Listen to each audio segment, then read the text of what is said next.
Sosok Reski Amaliah, 25, gadis cantik ditemukan meninggal dunia di kamar indekosnya di Kota Sengkang, Kabupaten Wajo, Sulawesi Selatan. Tepatnya di Kelurahan Lembu, Kecamatan Tempe, Kabupaten Wajo. Ia ditemukan ibu kos bersama salah satu penghuni kamar lain, pada Jumat, 30 Agustus 2024, malam. Korban bernama lengkap Reski Amaliah ini diketahui lahir di Sengkang, Wajo pada tahun 1999. Ia merupakan warga Jalan Andi Ninong, Sengkang. Menurut tetangga kamarnya, Reski bekerja di salah satu pusat perbelanjaan di Kota Sengkang, Kabupaten Wajo.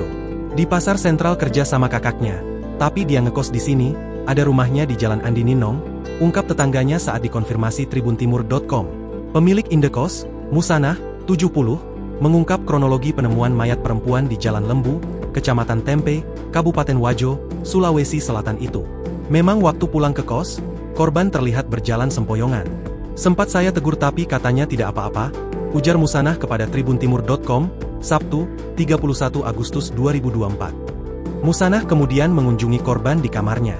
Pas saya lihat di kamar, ada pecahan kaca di samping kepalanya dan dia sudah oleng. Tapi saya tinggalkan lalu menutup kembali pintunya karena tidak mau bicara, ungkap Musanah. Berselang setengah jam, Musanah mengajak penyewa indekos lain untuk kembali mengecek kondisi korban. Saya panggil Iqbal untuk temani cek ulang. Alhasil saat pintu dibuka, korban sudah dalam kondisi kaku dan tak bernyawa. Ditambah celana dan kasur korban basah, tuturnya.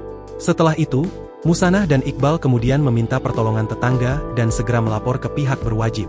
Tak lama, pihak kepolisian berada di TKP dan kemudian dilakukan evakuasi.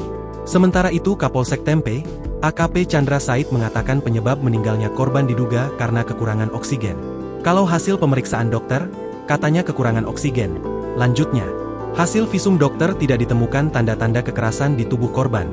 Sambungnya, Chandra mengungkapkan, korban memang ada riwayat penyakit, hal ini berdasarkan pengakuan orang tua korban. Download Tribun X sekarang, menghadirkan lokal menjadi Indonesia.